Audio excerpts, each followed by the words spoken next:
Assalamualaikum warahmatullahi wabarakatuh, anak soleh soleha. Hari ini bertemu lagi dengan Ustazah Salma di pelajaran tematik. Sebelum belajar, silahkan berdoa dulu. Tangan ke atas, pandangan ke bawah. Doa dimulai. Bismillahirrahmanirrahim. Rabbi zidni ilman warzuqni fahman. Ya Allah, tambahkanlah ilmu untukku dan berilah pemahaman yang baik. Rabbi shrah li sadri wa yassir li amri wahlul 'uqdatam min lisani yafqahu qawli. Amin.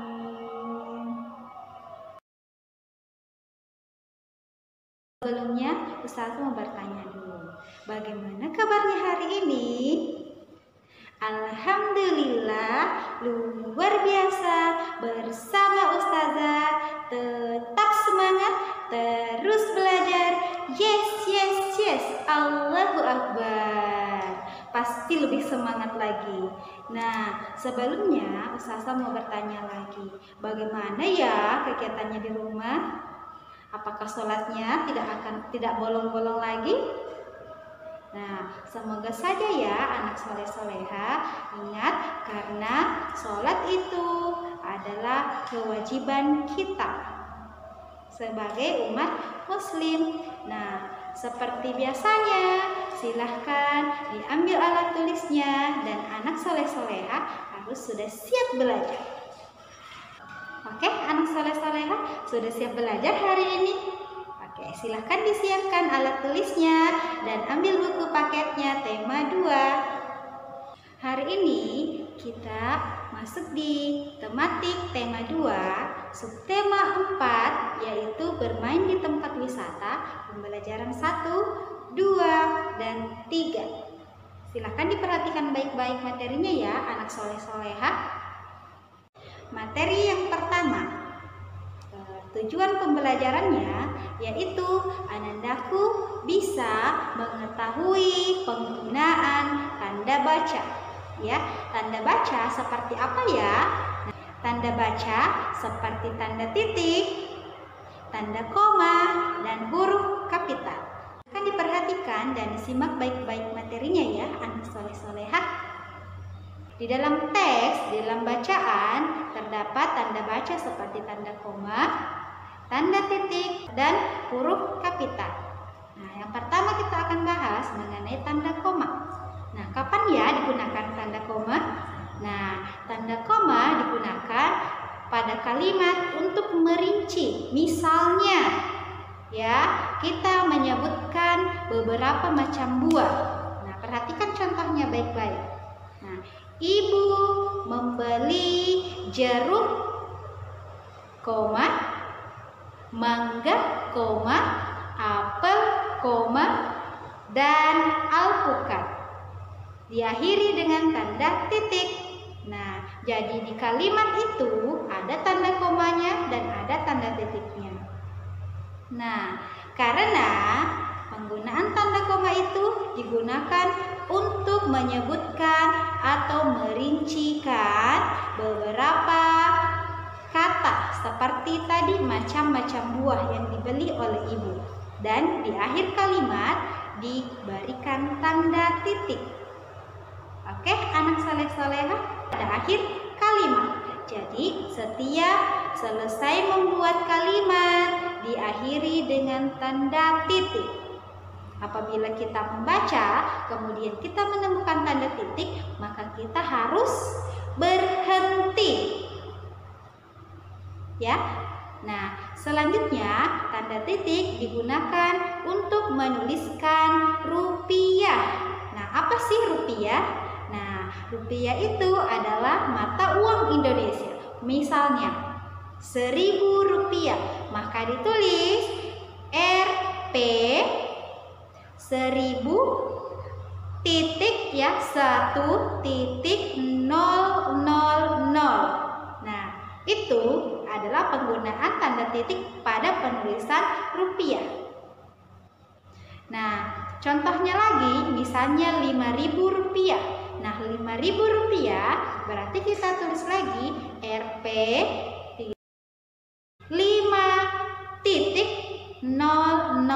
Nah, itu penggunaan tanda titik pada penulisan rupiah.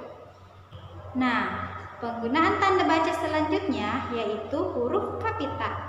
Nah, pasti ada yang pernah lihat, pasti ada yang tahu huruf kapital itu apa.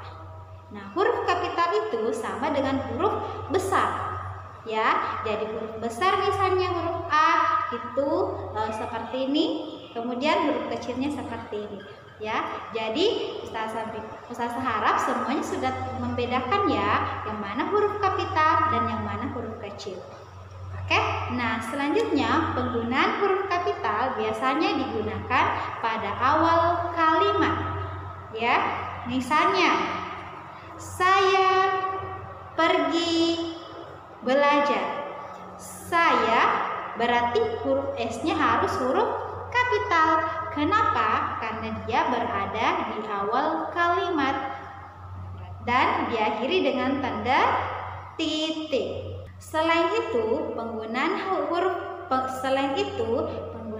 kapital digunakan pada penulisan nama orang. Misalnya Nina, berarti Nina itu huruf N-nya yang di depan atau kata awalnya harus menggunakan huruf kapital atau huruf besar.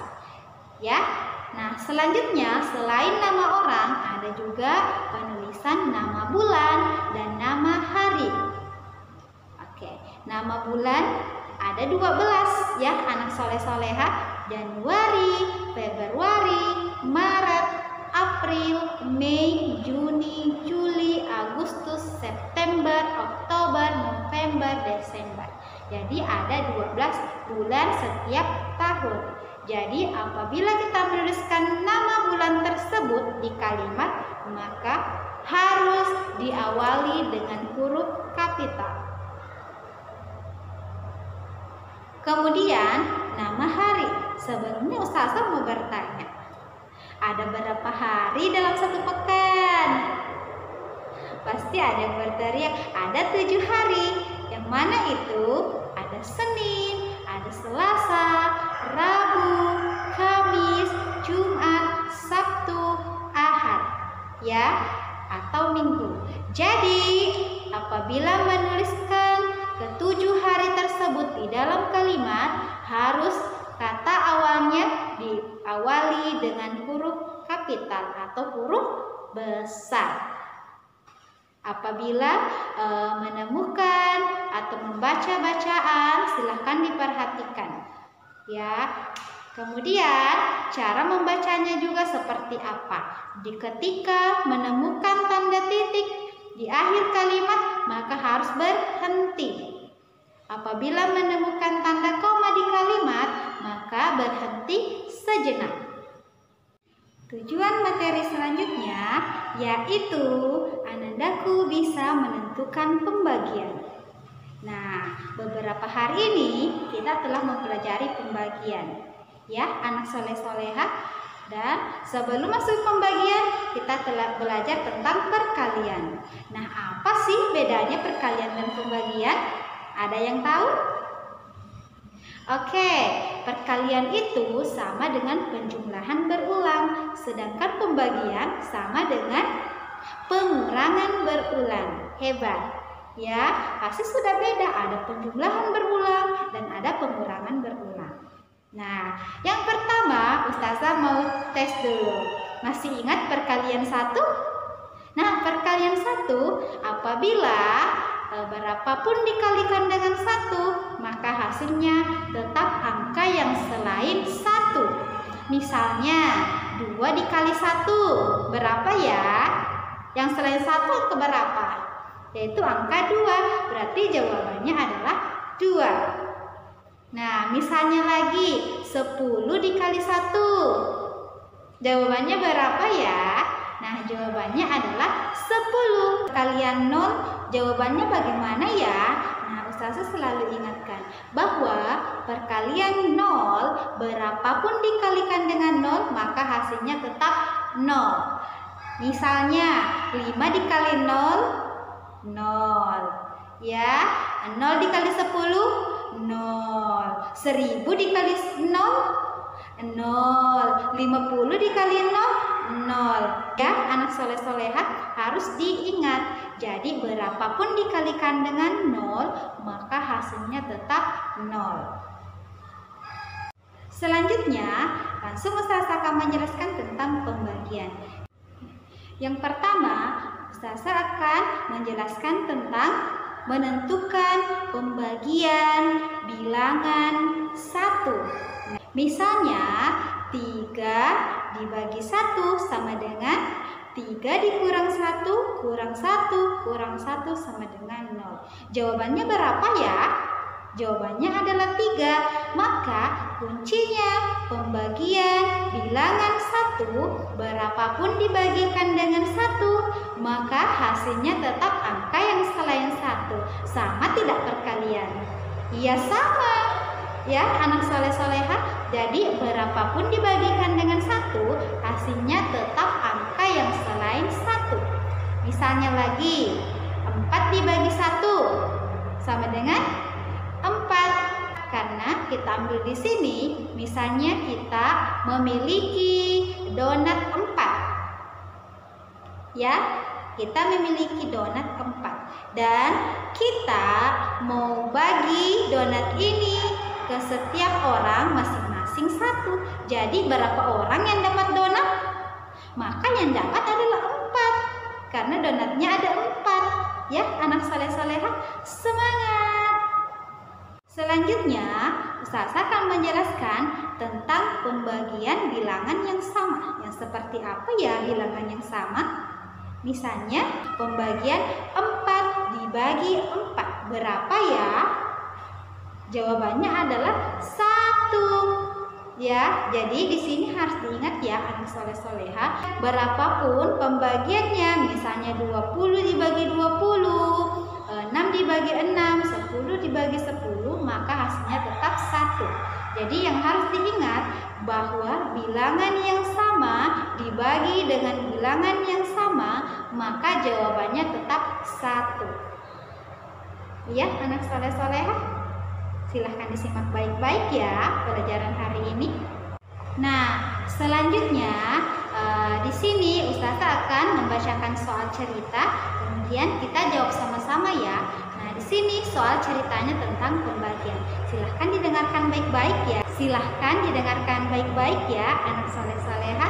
Oke, pada saat berwisata ke kebun binatang, jumlah siswa dan guru ada 40 orang. Mereka akan dibagi ke dalam 5 mobil sama banyak.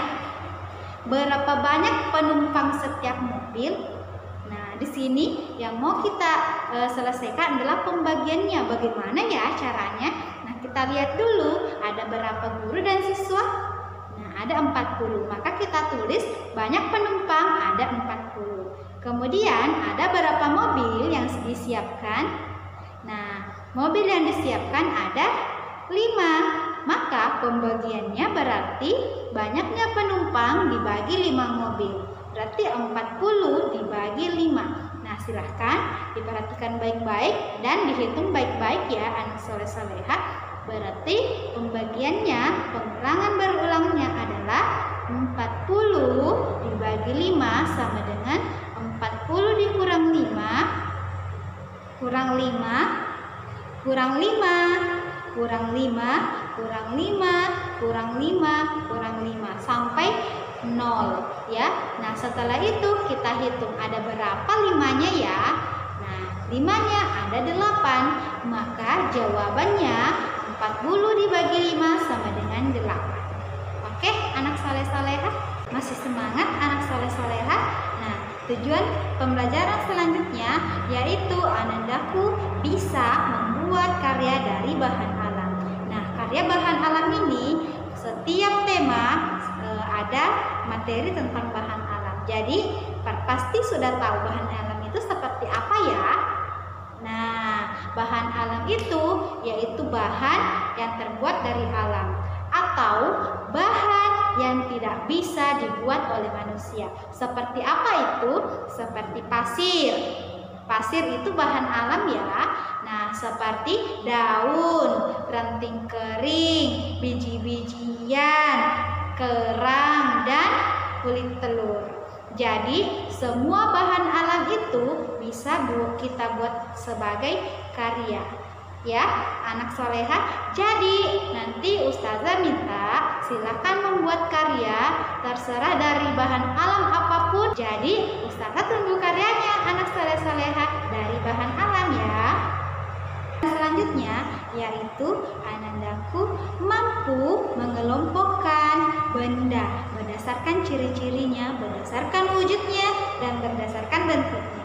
Ya anak soleh-soleha, tapi sebelum itu Ustazah mau ingatkan, tekstur benda ada dua ya. Yang pertama ada yang halus dan ada yang kasar. Kemudian bentuk benda ada dua juga, yaitu ada yang tetap dan ada yang berubah. Nah, kalau wujud benda pasti ini tidak bisa dilupakan. Ada berapa wujud benda?